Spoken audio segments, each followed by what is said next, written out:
छत्तीसगढ़ में जलवायु और जो अपन वातावरण के हिसाब से छत्तीसगढ़ में 3 तरीक़ा से यहाँ खेती होते है। एक तो बरसात के मौसम में भी होते और दूसरा जो है अपन ठंड के मौसम भी होते और गर्मी के सीज़न में भी टमाटर की खेती यहाँ होती। और रही बात संभावनाएं कि अलग अलग मौसम के हिसाब से अलग अलग टमाटर की वैरायटी जो आते ओला किसान है चयन करके लगाते हैं। ज़मीन में जैसे ज़मीन में 3 प्रकार के मिट्टी होती है। एक तो एकदम कछारी होती, एक दोमट टाइप से लाल माटी जो बोलते हैं वो होते, और एक होते काला माटी कन्हार जो बोलते ओला। तो किसान माने सब जानते हैं। और तीनों मिट्टी में सबसे अच्छा काला मिट्टी में टमाटर की खेती बहुत उपयोगी है। तो किसान ला ज़्यादा ये रही कि काला मिट्टी रही तो वहाँ टमाटर की खेती बहुत अच्छा उत्पादन हो सकते। सबो मौसम में भी हो सकते, लेकिन अभी जो आधुनिक जो खेती होते वहाँ कई जगह का होते कि टमाटर के पौधा है जड़ से ख़त्म होने की संभावना ज़्यादा रहते। तो ओखर लिए आज कल आधुनिक जो टेक्निकल जो आए जो ग्राफ्टेड का के अभी टमाटर जो निकले हैं वो लगाए से जो समस्या किसान के पास रही से वो हल हो चुके हैं अब। तो कई किसान मन है ग्राफ्टेड टमाटर के ऊपर फोकस कर रहे थे और जाते वहाँ।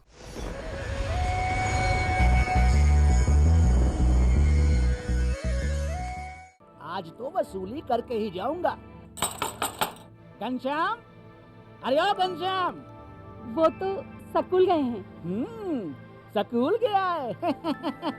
अरे बहाना तो ढंग का बनाती। हाँ लाला, मैं स्कूल ही गया था, फार्म स्कूल, जहाँ किसानों को सिखाई जाती है खेतों में पैदावार बढ़ाने की हर बात, जैसे मिट्टी के हिसाब से सही खाद, बढ़िया बीज और जरूरत के मुताबिक कीटनाशक, ताकि कम लागत में अधिक मुनाफा। ये पकड़ लाला, तेरा हिसाब साफ।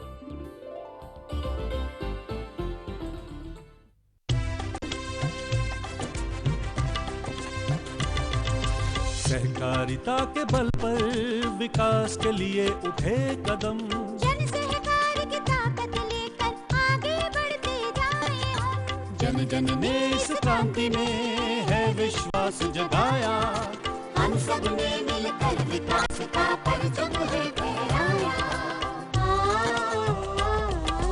दूर जहां सूरज उगता उस धरती से मैदानों तक, हिम शिखरों की श्वेत बर्फ से हिंद महासागर तक।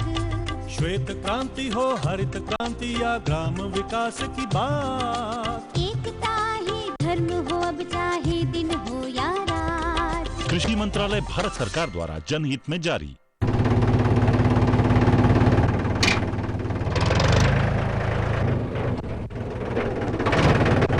अरे हरकू वाह, बीज, कीटनाशक और आज खाद भी। अरे इतना खर्चा कहाँ से? अरे खर्च की चिंता किसे है, मेरे पास है ये किसान क्रेडिट कार्ड। कार्ड? अरे बैंकों द्वारा जारी इस कार्ड से किसान उसकी सीमा तक की रकम कभी भी बैंक से निकलवा सकता है और खेती बाड़ी की सामग्री कभी भी खरीद सकता है। तो हरकू भैया एक कार्ड मेरे लिए भी। किसान क्रेडिट कार्ड के लिए नजदीकी बैंक से संपर्क करें और पाएं ढेर सारे लाभ।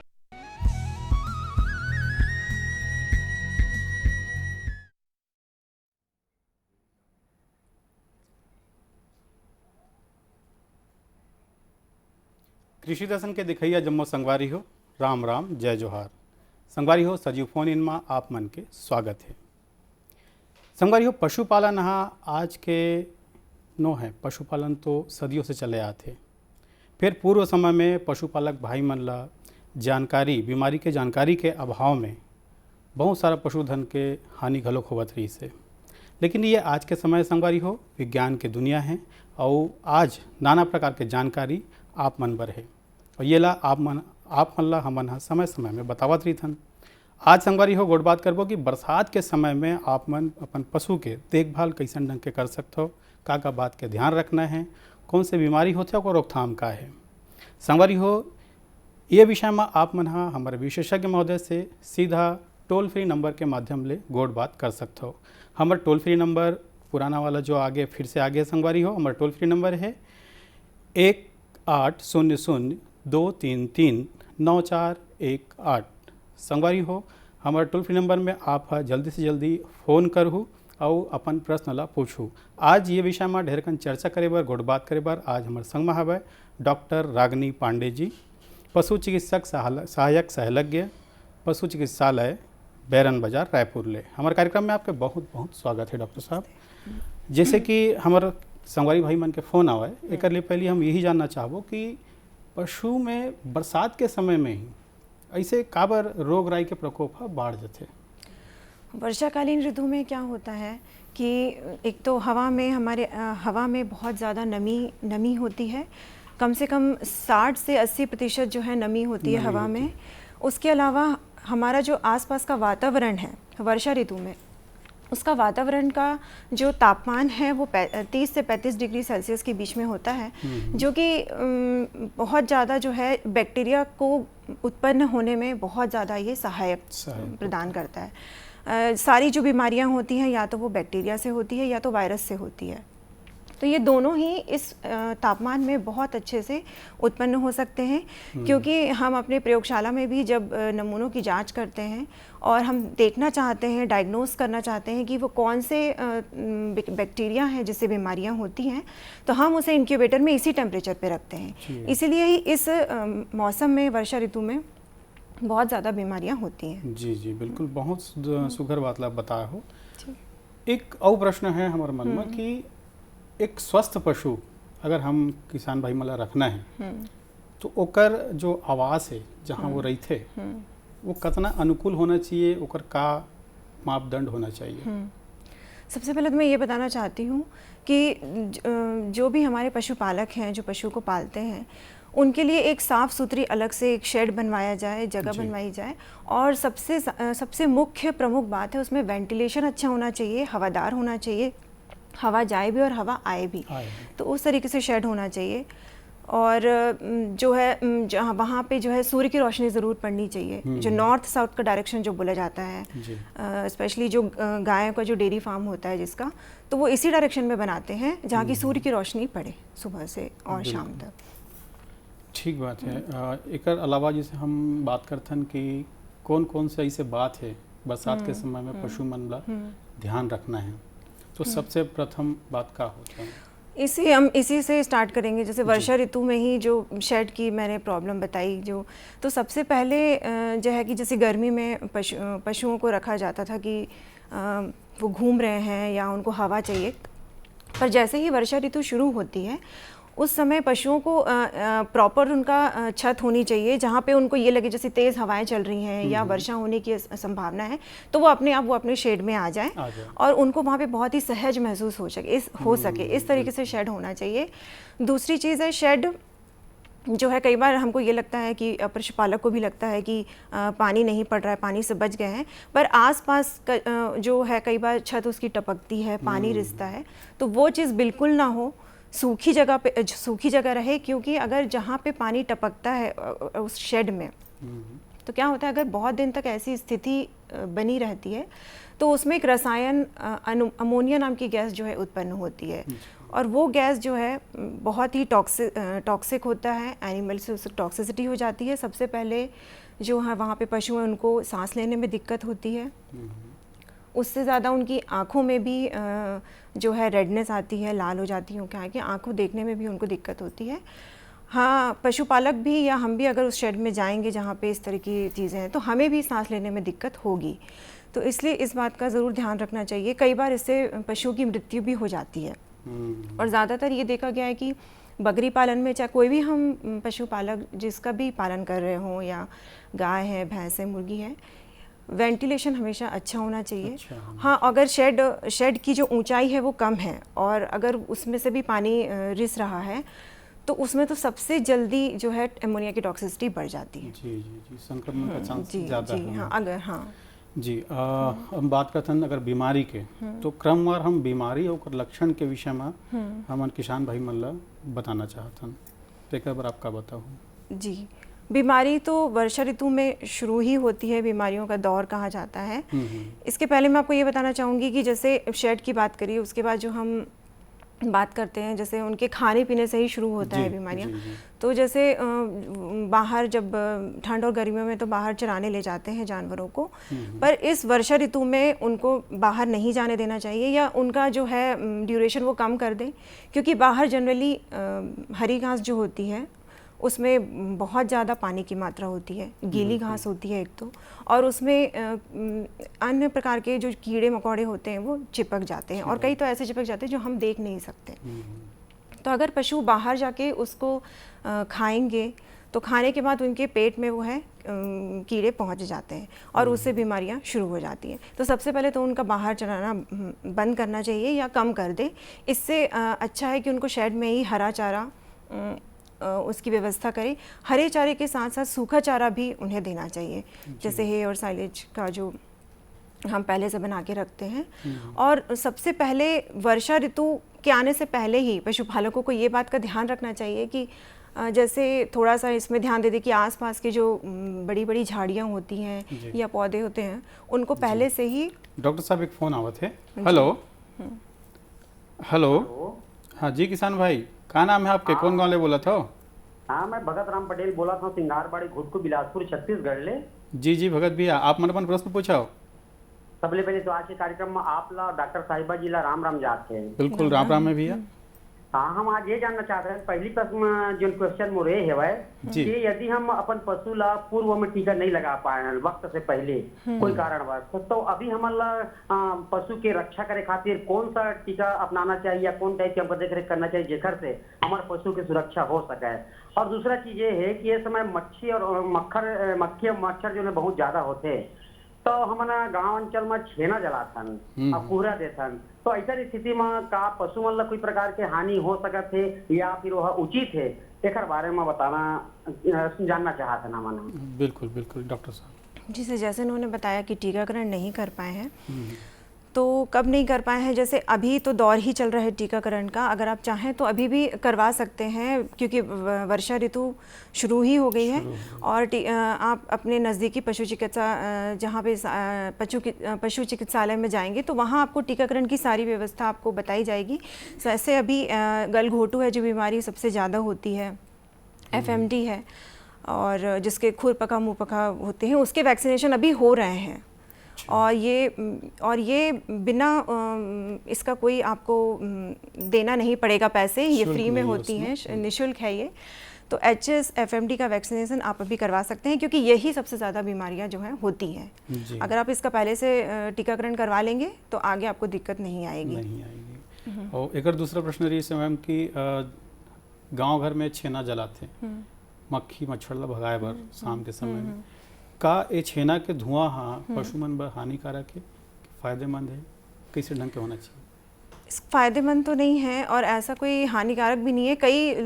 कई पशुपालक ऐसा करते हैं, पर मेरा कहना ये है कि अगर आप इतना कर रहे हैं तो इससे अच्छा इसको जो है काफ़ी जो है कीटनाशक कृमिनाशक भी आते हैं इसके लिए, इसका आप प्रयोग करेंगे तो आपके लिए ज़्यादा अच्छा होगा और आपको नज़दीकी किसी भी चिकित्सालय में ये मिल जाएगा।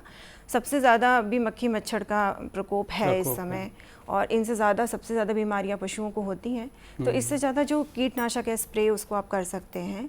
कृमिनाशक ज़रूर देना है। कृमिनाशक के विषय में तो हम आगे चर्चा करबो। हम गोड़ बात करते हैं बीमारी के और लक्षण के विषय में, तो हाँ हमारे संगवारी भाई के फोन आगे आप कंटिन्यू करबो। जो मैं बता रही जी मैं ये बता रही थी कि जो है आसपास जी वर्षाकालीन की ऋतु के पहले ही जो आसपास की जो घास है या जो झाड़ियाँ उसको पहले ही साफ़ कर दें ताकि उसका ज़्यादा कीड़े वगैरह ना आए। और जो हम चारा जो पशुओं को खिला रहे हैं इस वक्त उसको छोटे छोटे उसे हिस्सों में काट लें, जिसको बोलते हैं चॉप कर लें। उससे क्या होगा, कम कीड़े उसमें आएंगे और नमी की मात्रा भी उसमें कम रहेगी। और खिलाने से पहले अगर मौसम साफ़ है तो उसको धूप ज़रूर दिखा लें। धूप दिखाने से बहुत ही अच्छा रहेगा और धूप दिखाने के बाद उसको सूखी जगह पे रखें, ये सबसे ज़्यादा ज़रूरी है। और धूप दिखाते थे तो इसके अलावा ये बहुत जो है अच्छा प्रिवेंटिव मेजर है बीमारियों से बचने के लिए।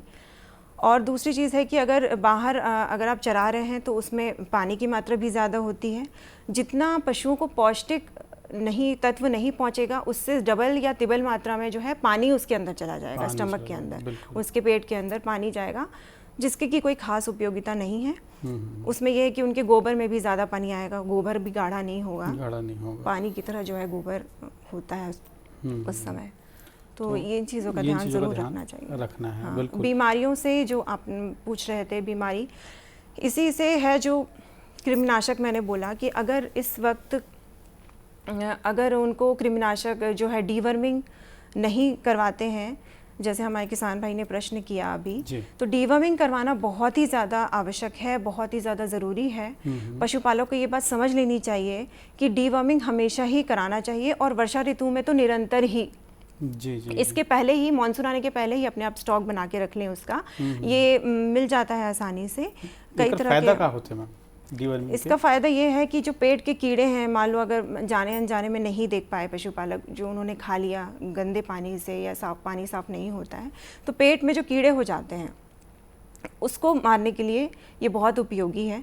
पेट के कीड़े अगर ज़्यादा हो जाएं तो वो सीधे से वो जो है डाइजेस्टिव सिस्टम पे इफ़ेक्ट करते हैं, उनके पाचन क्रिया पे इफ़ेक्ट करते हैं, और ये वर्षा ऋतु में वहीं पे इतनी ज़्यादा मल्टीप्लाई हो जाते हैं, बहुत संख्या में बढ़ जाते हैं और उनका जो है खून चूसते हैं। खून चूसने से जो है पशु कमज़ोर होगा ही होगा। साथ में जो उसको हम चारा भी दे रहे हैं या ज़्यादा पौष्टिक तत्व में जो भी हम खिला रहे हैं वो भी उसको पूरा नहीं आएगा और वो जो है कीड़े उसका खा जाएंगे। और जो उसका जो कई बार जो है ज़्यादा लोड बढ़ जाता है पशु की डाइजेस्टिव सिस्टम में कीड़ों का, तो गोबर में उसके अंडे आने लग जाते हैं।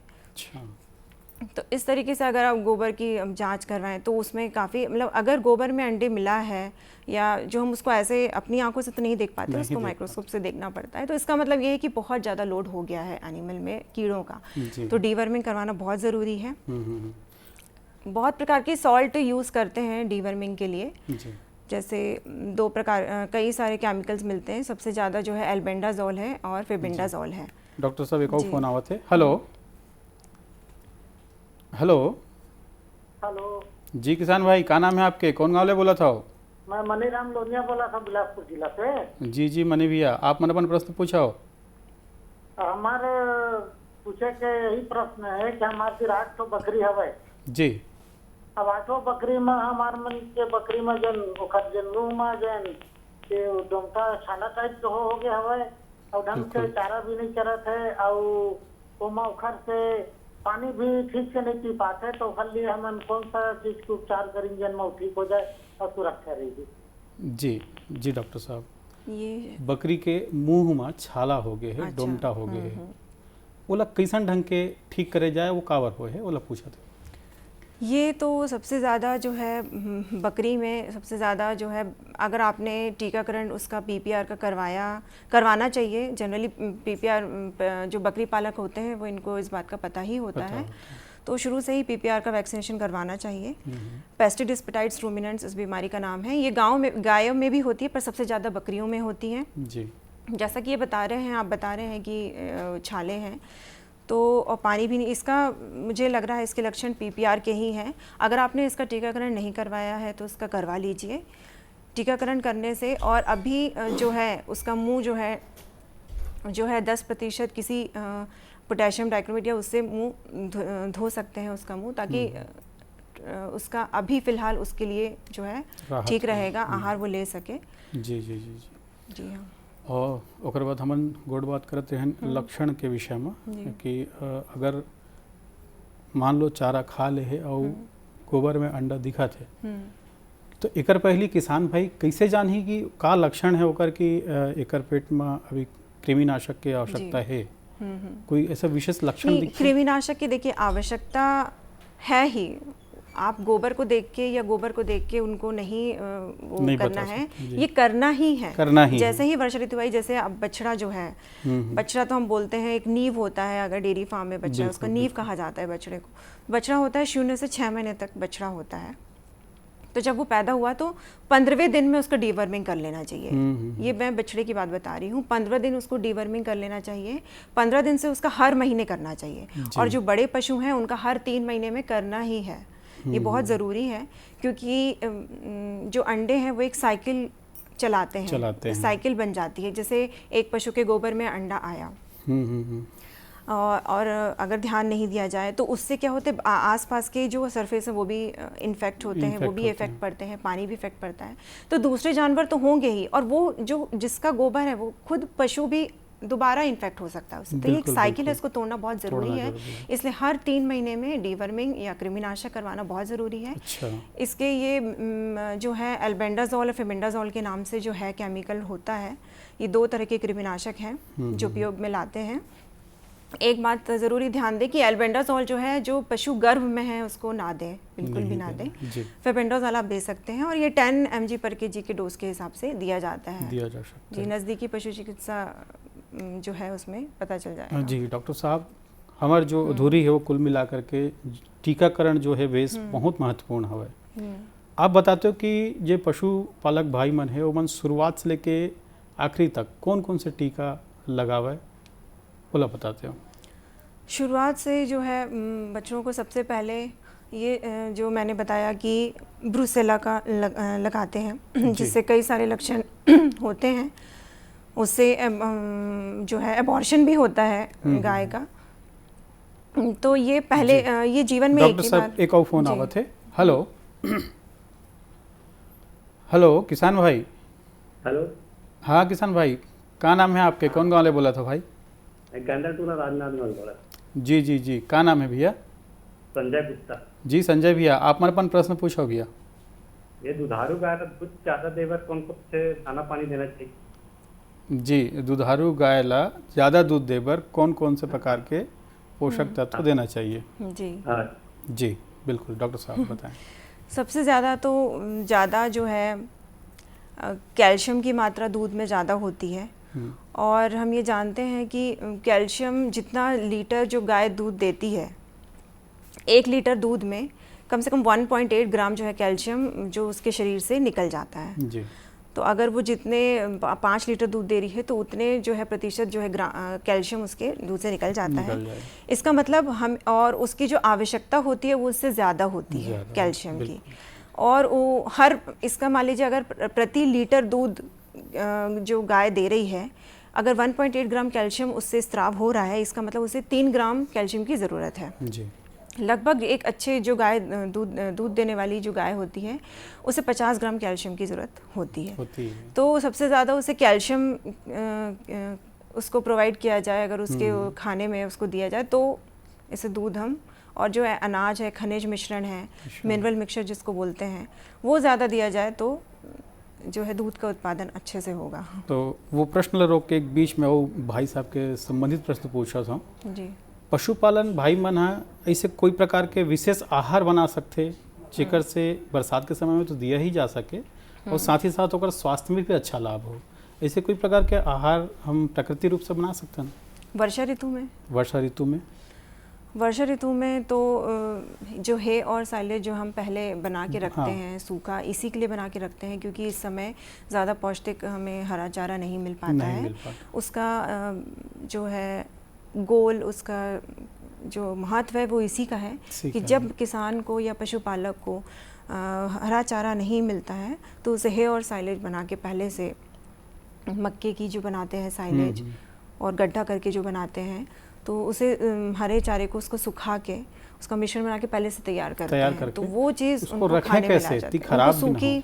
उनको सूखी जगह पे रखना चाहिए और साइलो पिट भी बोलते हैं जिस जगह पे वो साइलो बनाते हैं, साइलेज बनाते हैं, तो उस जगह पे जो है गड्ढा करके किसान उसको रखते हैं, उसको बना के, तो वो एक जगह बहुत सुरक्षित होती है, उसमें कीड़े मकोड़े नहीं आते हैं, तो उसी को खिलाना चाहिए। हरे चारे के साथ साथ सूखा चारा इसी को बोला जाता है। जी डॉक्टर साहब, हम बात कर रहे हैं टीकाकरण के विषय में और आप पहला टीका के बारे में बता रहे हो।